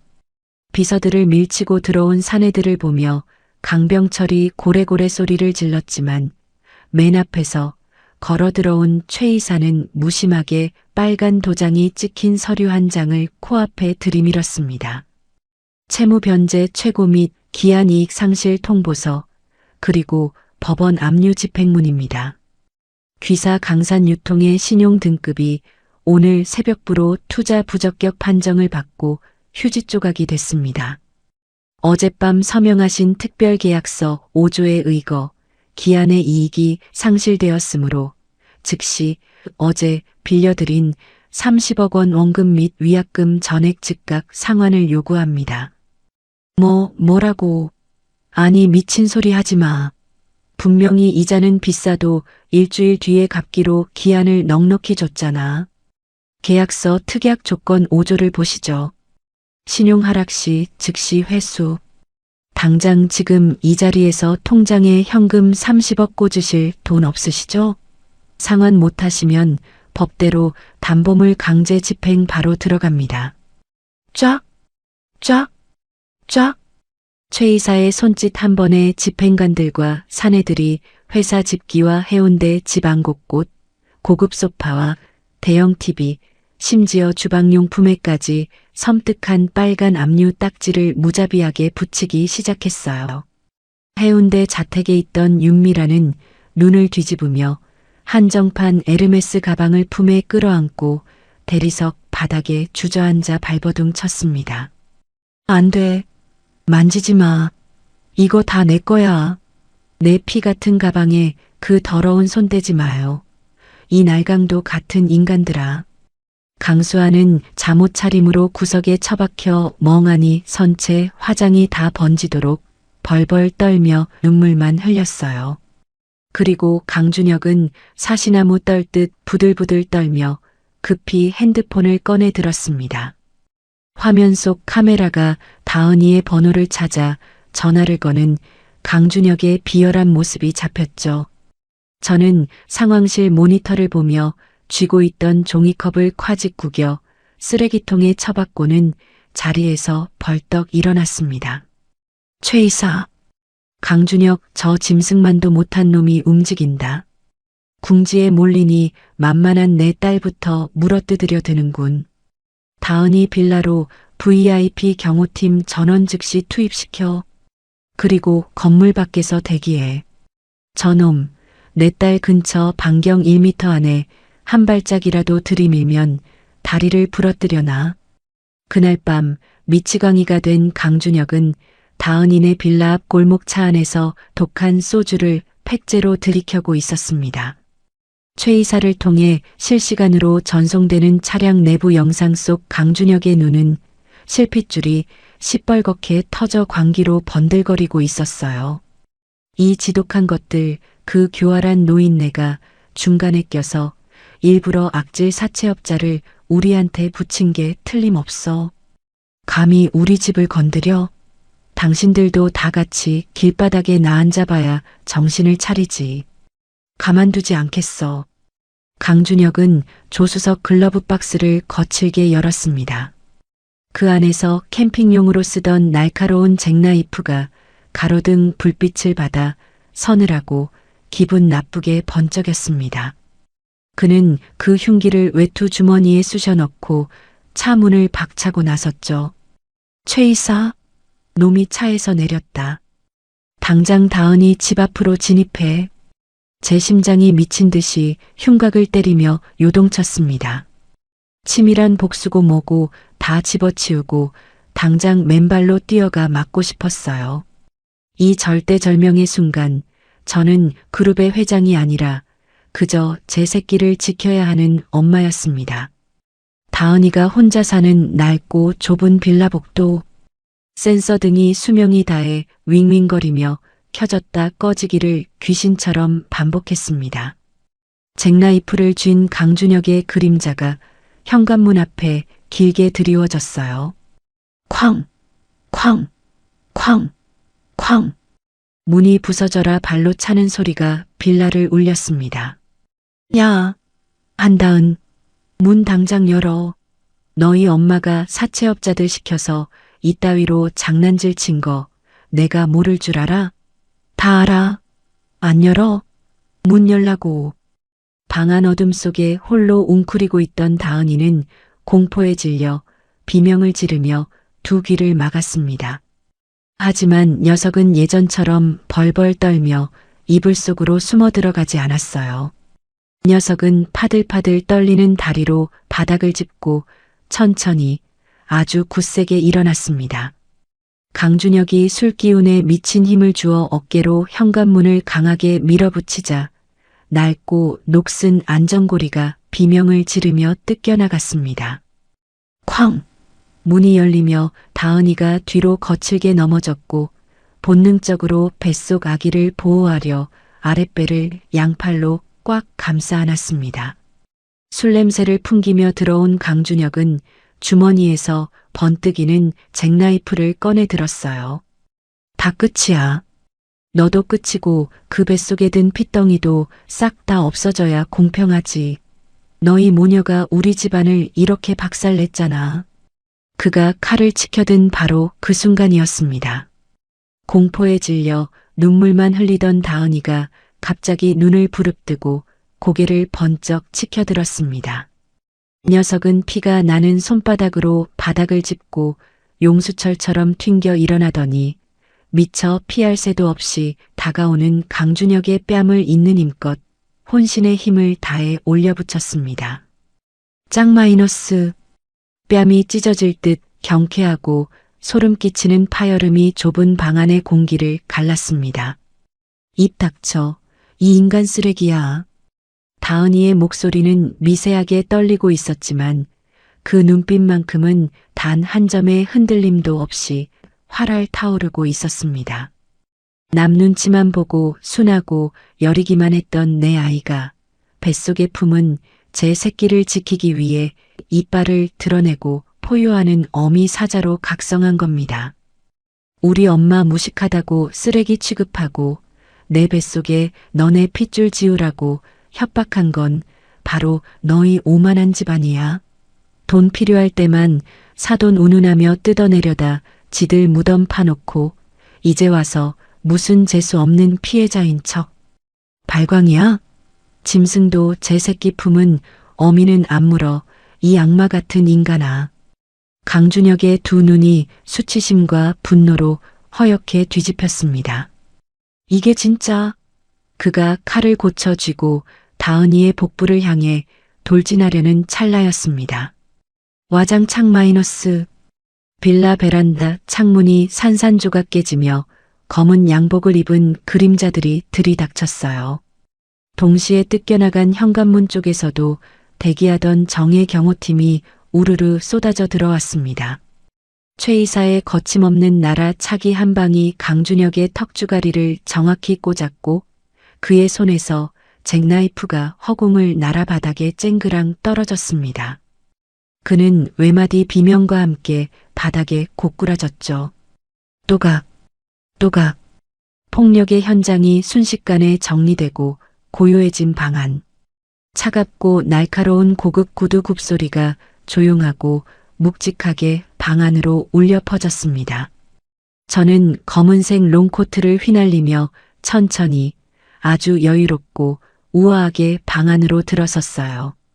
바닥에 볼품없이 떨어진 잭나이프를 반짝이는 구두 끝으로 툭 구석으로 걷어냈습니다. 그리고 팔이 꺾인 채 바닥에 엎어져 피를 흘리는 강준혁의 얼굴 앞에 천천히 쭈그리고 앉았습니다. 파렴치한 놈. 감히 누구 몸에 칼을 대려들어. 강준혁이 고통 속에 신음하며 초점 없는 눈으로 저를 올려다보았습니다. 너 내가 아직도 누군지 똑똑히 모르겠지? 내 놈과 너의 아버지가 그토록 무시하고 침뱉었던 냄새나는 총구석 반찬 가게 아줌마야. 그리고 오늘 아침 내 놈들 집구석과 회사를 깡그리 날려버린 피도 눈물도 없는 그 명동 전주이기도 하고. 강준혁의 탁한 두 눈이 경악과 공포로 일그러지며 사시나무 떨듯 진동했습니다. 저는 쓰고 있던 선글라스를 벗어 주머니에 우아하게 넣으며 입꼬리를 비틀어 올렸어요. 감옥 독방에서 평생 죗값이나 치러라. 네가 살아서 숨 쉴 수 있는 유일한 공짜 숙소는 이제 그곳뿐이니까. 멀리서 경찰차의 요란한 사이렌 소리가 밤 공기를 찢으며 다가오기 시작했습니다. 저는 굳어있는 다은이에게 다가가 땀과 눈물로 범벅이 된 녀석의 파르르 떨리는 좁은 어깨를 아주 꽉 감싸 안았습니다. 다은아, 괜찮니? 아기는? 다친 데 없어? 늦어서 엄마가 너무 늦게 와서 미안하다. 엄마.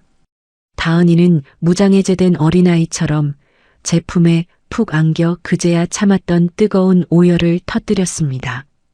녀석의 여린 몸은 불덩이처럼 뜨거웠어요.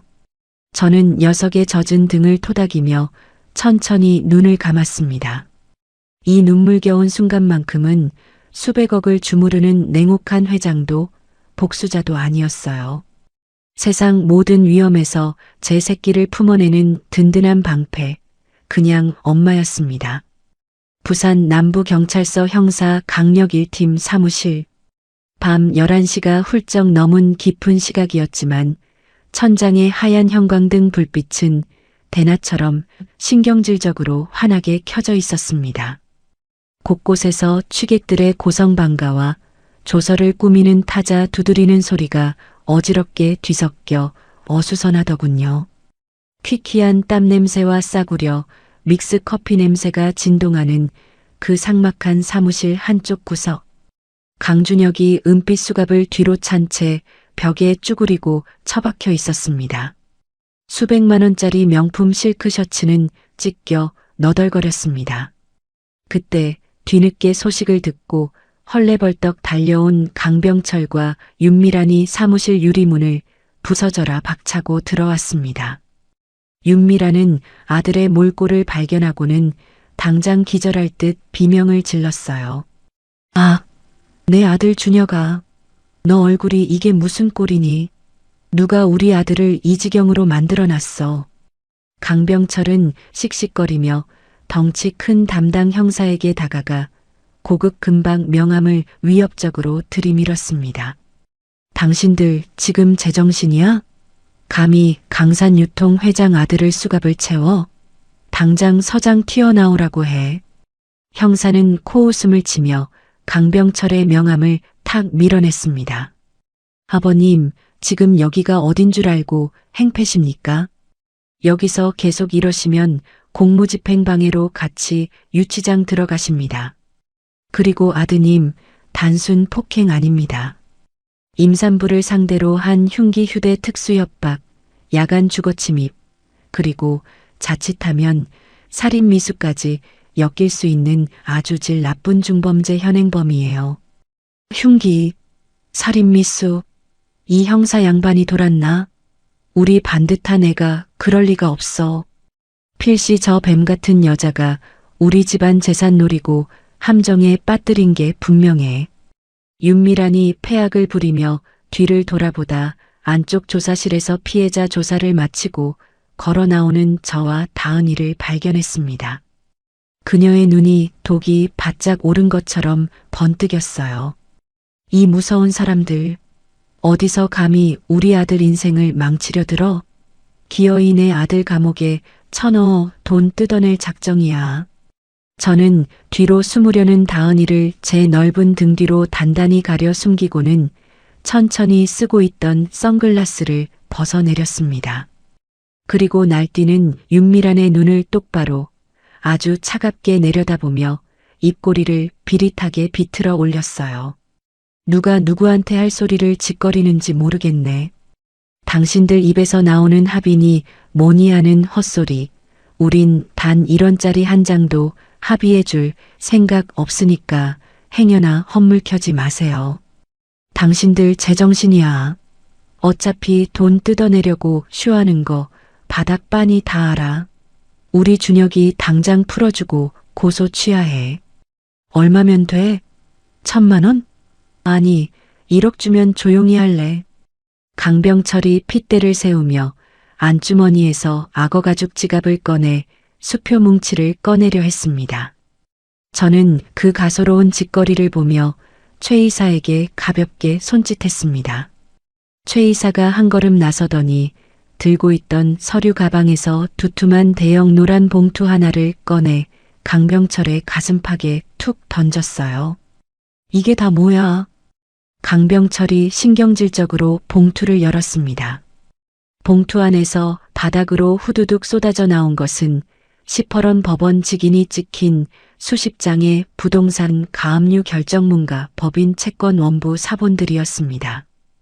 강병철이 떨리는 손으로 종이를 주워들고 채권자란에 적힌 이름을 확인하는 순간 그의 눈동자가 찢어질 듯 커졌습니다. 채권자 한정숙. 바로 제 이름 석자가 지울 수 없는 굵은 명조체로 선명하고 거대하게 박혀 있었습니다. 당신 이름이 왜 여기에? 상황 파악이 안 되나 보네. 당신들이 살려달라고 빌며 30억을 덥석 빌린 금영동 전주. 그게 바로 나야. 당신들이 자랑하던 으리으리한 집, 껍데기뿐인 회사, 그리고 저기 수갑 차고 있는 아들놈 명줄까지 한 손에 틀어지고 있는 게 당신들이 밥 먹는 내내 냄새난다고 짓밟았던 바로 이 반찬 가게 아줌마라고. 왁자지껄하던 형사과 사무실 전체에 숨막히는 정적이 흘렀습니다. 타자를 치던 형사들도 멈칫하며 이쪽을 쳐다보았죠. 윤미라는 턱이 빠질 듯 입을 떡 벌린 채 뒷걸음질 쳤습니다. 사사기야. 이거 다 말도 안 되는 사기 극이라고. 사기? 30억 현금 입금된 거 두 눈으로 확인하고 부도 맞겠다고 넙죽 가져다 쓴 건 당신들이잖아. 이자 싸다고 좋다고 인감도장 찍어 넘긴 것도 당신들 손이고. 내가 분명히 전화로 경고했었지? 그 돈줄 쥐고 있는 뒷방 전주가 아주 피도 눈물도 없는 무서운 사람이라고. 저는 한 발짝 천천히 그녀를 향해 다가갔습니다. 윤미란의 짙게 화장한 얼굴이 핏기가 가시며 하얗게 질려갔어요. 그제야 그녀의 동공이 흔들리며 지금 제 어깨에 걸쳐진 옷이 시장통의 낡은 패딩 조끼가 아니라 최고급 캐시미어 코트라는 걸 뒤늦게 알아챈 듯 했습니다.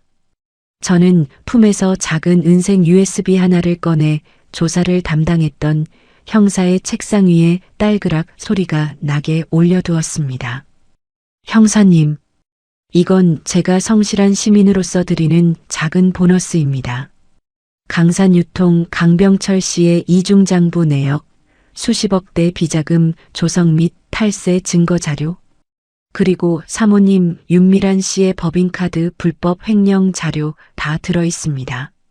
아, 저기 있는 아드님 강준혁 씨의 마카오 원정 도박 상습 내역과 불법 자금 흐름도 깔끔하게 정리되어 있으니 수사에 참고하세요. 그 무서운 말을 듣는 순간 강병철의 눈자위가 뒤집혔습니다. 이 독사 같은 여자. 그는 이성을 잃고 벌떡 일어나 제게 달려들려 했지만 곁에 있던 최 이사가 단숨에 그의 팔을 뒤로 꺾어 바닥에 제압해버렸습니다. 담당 형사가 의심스러운 눈초리로 USB를 컴퓨터에 꽂고 파일을 여러 내용을 잠시 훑어보더니 이내 눈이 휘둥그레지며 자리에서 일어났습니다. 어허, 이거 내용이 장난이 아닌데요? 반장님, 이거 경제팀이랑 본청진흥범죄수사대 당장 호출해야겠습니다. 여기 강병철 씨, 윤미란 씨 두 분. 지금부터 단순 참고인이 아니라 거액 횡령 및 조세 포탈 피의자 신분으로 전환됩니다. 앉으세요. 윤미란의 다리에서 힘이 완전히 탁 풀리며 그녀는 차가운 바닥에 털썩 주저앉아 통곡하기 시작했습니다. 살인 미수범 아들은 유치장애, 남편은 횡령 중범죄자로, 자신은 공금 횡령 공범으로 고결한 척하던 일가족 전체가 나란히 수의를 입게 생긴 몰락의 현장이었습니다. 그녀는 체면이고 뭐고 다 던져버린 채 무릎으로 기어와 제 바짓가랑이를 부여잡고 매달렸어요. 제발요. 제가 돌았었어요. 제 눈이 미쳐서 몰라배었어요. 우리 싹 다 길바닥에 나앉게 생겼어요. 회장님, 제발 우리 아들 특수 협박 합의 좀 해주시고 이 자료들만 좀 덮어주세요. 네. 저는 제 고급 코트 자락에 묻은 그녀의 손을 구두 끝으로 싸늘하고 매몰차게 쳐냈습니다. 함부로 그 손으로 어딜 만져. 내가 속으로 맹세했지. 내 딸 눈에서 피눈물 나게 하면 당신들 온몸에선 피눈물을 쏟게 해주겠다고. 이게 주제도 모르고 날뛰던 당신들이 치러야 할 정당한 대가야. 평생 죗값이나 치르며 살아. 저는 울부짖는 그들을 등진 채 뒤도 돌아보지 않고 다은이의 손을 꽉 잡았습니다. 다은이는 바닥에 쓰러져 오는 윤미랑과 유치장 창살 안에서 벌벌 떠는 강준혁의 비참한 최후를 차분한 눈으로 마지막으로 한번 내려다보더니 꽉 쥔 제 손에 힘을 주었습니다. 가자, 엄마. 여기 구역질 나고 역겨운 냄새가 너무 심해. 우리 아기한테 안 좋아. 그 단호하고 후련한 딸의 말에 저는 결국 참지 못하고 소리내어 픽 웃음을 터뜨렸습니다. 그래. 지독한 악취가 진동을 하는구나. 썩어 문드러진 위선자들의 탐욕과 오만에서 나는 냄새. 경찰서의 무거운 문을 열고 밖으로 나오자 코끝을 스치는 늦은 밤 공기가 유난히도 달콤하고 상쾌하게 폐부를 찔렀습니다. 칠흑 같은 밤하늘에는 보석 같은 별이 총총히 박혀 우리 모녀를 비추고 있었고 쌩쌩 달리는 도시의 자동차 소음조차 오늘만큼은 아름다운 교향곡처럼 경쾌하게 귓가를 맴돌았습니다. 폭풍 같던 일주일이 훌쩍 지났습니다. 강산 유통 일가의 거액 횡령과 파산 확정 소식은 메이저 경제지 사회면 한 귀퉁이에 조그만 활자로 쓸쓸히 실렸습니다. 한때 잘 나가던 중견기업의 최후치고는 초라했지만 그들을 세상에서 완벽히 지워버리는 것만으로도 제게는 충분하고 넘치는 결말이었죠. 저는 오늘 지난 수십 년간 땀 냄새가 밴 시장통의 낡은 조끼 대신 장롱 아주 깊숙한 곳에 소중히 아껴두었던 다크 네이비 컬러의 이탈리아산 최고급 맞춤 정장을 빳빳하게 다려 입었습니다. 입술에는 붉은 립스틱을 정성껏 바르고 그들이 그토록 손가락질하며 짝퉁이라 비웃었던 명품 가방을 한 손에 당당히 들었습니다. 짝퉁 시장 물건이 아니라 프랑스 파리 본점에서 직접 공수해온 진품이었죠. 최후 통첩을 위한 약속 장소는 다름 아닌 한 달 전 끔찍한 상견례를 치렀던 바로 그 해운대의 최고급 일식집이었습니다.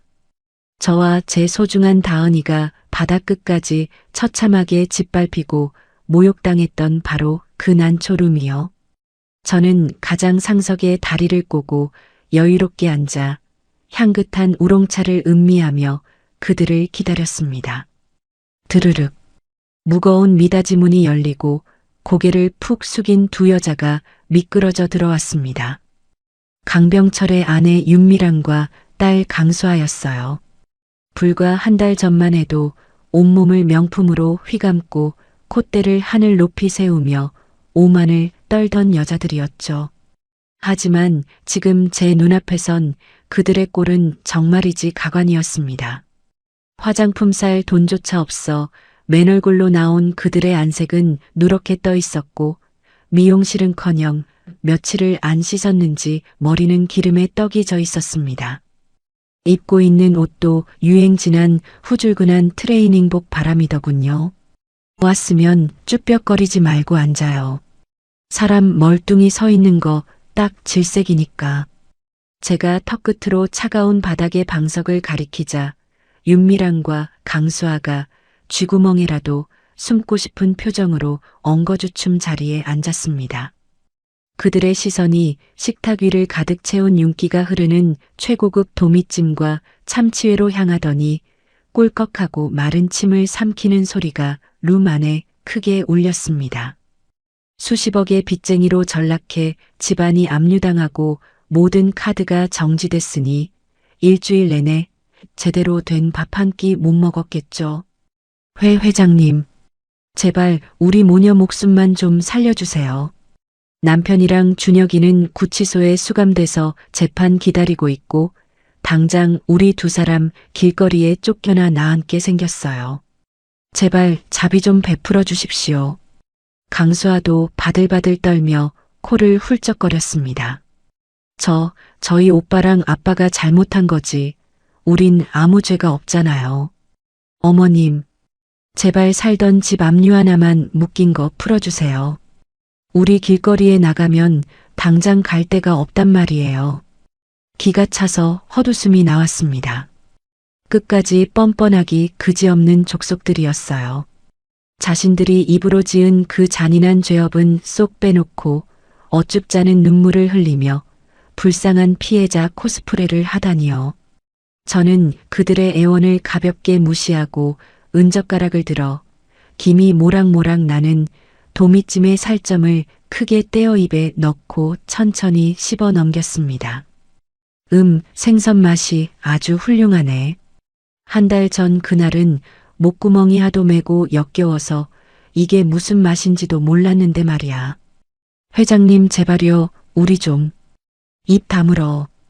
밥맛 떨어지잖아. 제 서리발 같은 차가운 일갈에 두 여자는 희끗거리며 입을 꾹 다물었습니다. 저는 고급 냅킨으로 입가를 우아하게 닦고는 옆에 둔 가방에서 서늘한 서류 봉투 하나를 꺼내 테이블 한가운데로 탁 던졌습니다. 그거 받아요. 윤미란이 벌벌 떨리는 손으로 조심스레 봉투를 열어 안에 종이를 빼냈습니다. 안에서 나온 것은 부동산 강제인도 명령서와 최후의 퇴거 통보서였습니다. 내일 낮 12시 정오. 딱 그 시간까지 당신들 해운대 집에서 짐 빼서 나가요. 1분이라도 시간 넘기면 곧바로 용역 아저씨들 수십 명 풀어서 강제로 드러내버릴 거니까. 네, 내일이라니요. 단돈 10,000원 한 장 쥐고 있는 게 없는데 당장 내일 이 겨울에 길바닥 어디로 가란 말입니까? 그게 왜 내 알바지? 찜질방 바닥에서 구르든 서울역 지하도에서 노숙을 하든 그건 당신들이 알아서 할 문제지. 안 그래요? 저는 따뜻한 찻잔을 내려놓으며 도끼 서린 눈으로 그녀들의 흔들리는 동공을 똑바로 응시했습니다. 한 달 전 이 자리에서 그들이 다은이와 저에게 퍼부었던 그 끔찍한 경멸과 조롱의 눈빛을 토시 하나 안 틀리고 그대로 돌려주었죠. 그리고 저는 일부러 코를 과장되게 킁킁거리며 손으로 부채질을 했습니다. 아휴, 근데 어디서 이렇게 퀴퀴한 냄새가 나네. 며칠을 안 씻었어요? 주제 파악 못하고 수준 안 맞게 냄새 풍기는 사람들이랑은 밥맛 떨어져서 도저히 겸상을 못하겠네. 강수아의 얼굴이 수치심으로 홍당무처럼 시뻘겋게 달아올랐습니다. 한 달 전 자신이 제 낡은 가방을 보며 신나게 낄낄대며 내뱉었던 모욕을 정확히 그대로 돌려받은 겁니다. 윤미라는 수치심에 전신을 부들부들 떨면서도 혹시나 제 심기를 거슬러 집에서 쫓겨나는 시간이 앞당겨질까봐 감히 대들지도 못하고 바닥으로 고개를 푹 숙인 채 눈물만 뚝뚝 흘렸습니다. 누가 허락도 없이 고개를 들어? 빚쟁이 채무자가 감히 돈줄 쥔 채권자 앞에서 목을 빳빳이 들고 있어? 제 호통에 두 여자는 아예 테이블 밑으로 기어들어갈 기세로 바들바들 몸을 한껏 움츠렸습니다. 저는 미련 없이 코트를 챙겨 입고 자리에서 가볍게 일어났습니다.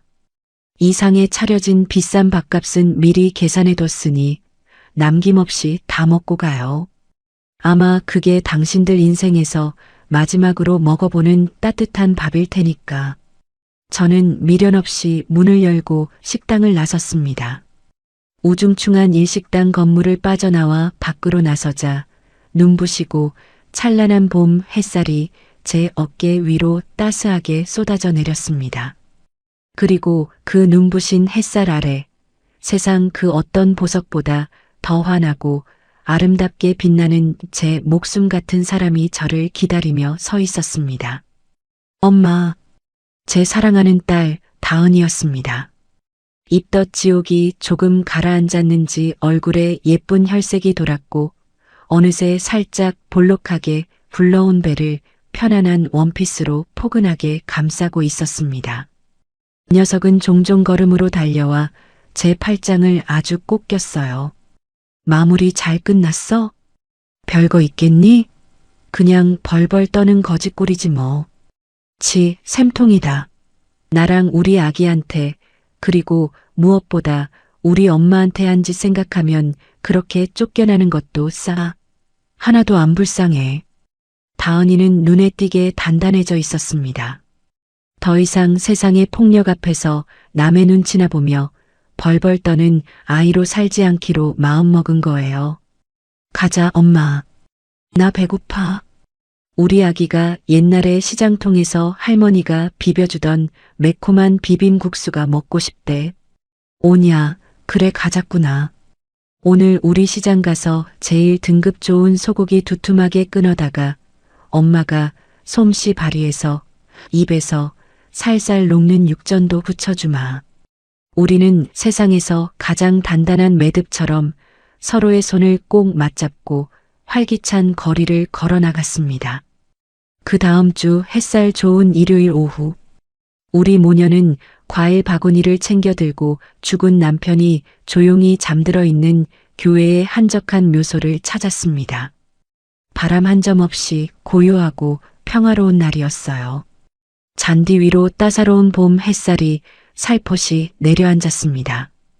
다은이는 조심스레 불러오는 배를 양손으로 소중하게 감싸 안은 채 차가운 묘비 앞에 다소곳이 무릎을 꿇었습니다. 할아버지, 저 예쁘고 건강한 아기 무사히 잘 낳을게요. 아빠 없이도 우리 엄마가 절 이렇게 훌륭하게 키운 것처럼 저도 이 세상에서 우리 아기 강하고 씩씩하게 잘 키울 테니까 하늘에서 아무 걱정하지 마시고 푹 쉬세요. 저는 옆에 서서 남편의 이름이 새겨진 차가운 비석을 주름진 손으로 한참 동안 애틋하게 쓸어내리며 조용히 속삭이듯 입을 열었습니다. 형준 씨, 억울하게 당신이 피 흘리며 떠나고 나서 진짜 이 악물고 내가 여기까지 왔어요. 이제 당신의 핏줄, 우리 작은 다은이가 또 다른 생명을 품은 엄마가 됩니다. 하늘에서 내려다보고 있다면 이제 그만 우리 모녀 걱정일랑 다 내려놔요. 앞으로도 내가 이 두 손으로 완벽하게 지켜낼 테니까. 우리 모녀는 한참을 비석 곁에 그렇게 앉아 있었습니다. 따뜻한 봄볕이 지난 30년의 세월을 위로하듯 등을 감싸 안았습니다. 그로부터 일주일 뒤 최 이사가 서류를 안고 왁자지껄한 시장 가게로 찾아왔습니다. 회장님, 보고 드릴 게 있습니다. 어제 대법원 판결로 강병철, 윤미란 부부와 강준혁 전원 무거운 실형 최종 확정됐습니다. 그리고 압류했던 재산과 부동산 경매 절차도 깔끔하게 현금화되어 마무리됐고요. 수고 많았어요, 최 이사. 그 현금화된 돈, 단 1원도 남기지 말고 전액산업재해 억울한 피해 가정지원재단에 기부 처리해요. 최 이사가 깜짝 놀라 눈을 동그랗게 떴습니다. 예, 그 큰 돈을 전부 다 기부하신다고요? 그래요. 땀 흘리지 않고 번 타인의 돈은 쥐고 있어봤자 언젠가 탈만 나고 악취만 풍기는 법이죠. 내 죽은 남편처럼 억울하게 산재로 목숨 잃고 남겨진 가족 생계 돕는 데 쓰는 게 이 세상에서 가장 남는 가치 있는 장사예요. 아, 그리고 기부자 이름은 내 이름 말고 우리 딸 다은이 이름으로 올려요. 그 말에 최 이사는 깊은 존경심이 어린 눈빛으로 고개를 숙이고 돌아갔습니다. 해질녘 가게 셔터 문을 닫으려는데 다은이가 두꺼운 유럽 여행 책자 하나를 품에 안고 신나게 달려왔습니다. 엄마, 나 휴직계 냈어. 우리 다음 달에 유럽 갈까? 책 보니까 스위스 융프라우 공기가 태교에 기가 막히게 그렇게 좋대. 엄마도 맨날 시장 바닥에만 있지 말고 앞치마 벗어 던지고 나랑 멀리 놀러 가자. 아이고, 이 철딱선이야. 이 늙은 나이에 10시간 넘게 비행기를 어떻게 타고 가니? 아, 왜 못 타? 우리 엄마가 겉으로는 반찬 가게 아줌마지만 속은 재벌 회장님인데 비즈니스석 끊어서 편하게 가면 되지. 나 엄마랑 하고 싶은 거 세상에서 제일 많단 말이야. 가자, 응? 다은이가 어린아이처럼 응석을 부리며 제 어깨에 따뜻한 머리를 기대왔습니다. 녀석의 체온이 목덜미에 닿자 30년간 가슴속 깊은 곳에 단단하게 응어리졌던 삶의 한이 따스한 봄눈 녹듯 부드럽게 사르르 사라지는 기분이었습니다. 알았다, 알았어. 가자꾸나.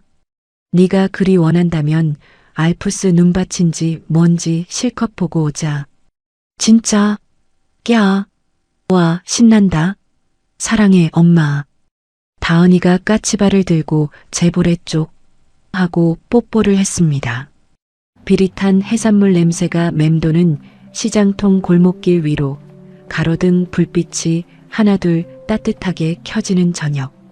우리는 서로의 체온을 나누며 굳게 손을 맞잡고 집을 향해 천천히 발걸음을 옮겼습니다. 세상 사람들은 여전히 앞치마를 두른 저와 손톱 밑에 밴 굳은 살을 보며 혀를 찰지도 모릅니다. 하지만 이제 저는 누구보다 당당하게 알아요. 이 투박한 두 손이 세상 그 어떤 거대한 권력보다 내 귀한 딸을 완벽하게 지켜낸 가장 위대하고 강력한 무기였다는 사실을. 그리고 언제나 생선 비린내만 진동하던 이 손끝에서 이제는 그 어떤 명품 향수보다 진하고 향긋한 생명과 희망의 꽃내음이 피어나고 있다는 것을요.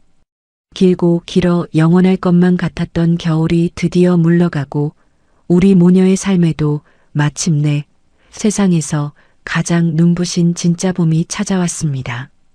이야기를 끝까지 들어주신 분이 계시다면 잘 들었다고 댓글 하나만 남겨주세요. 감사합니다.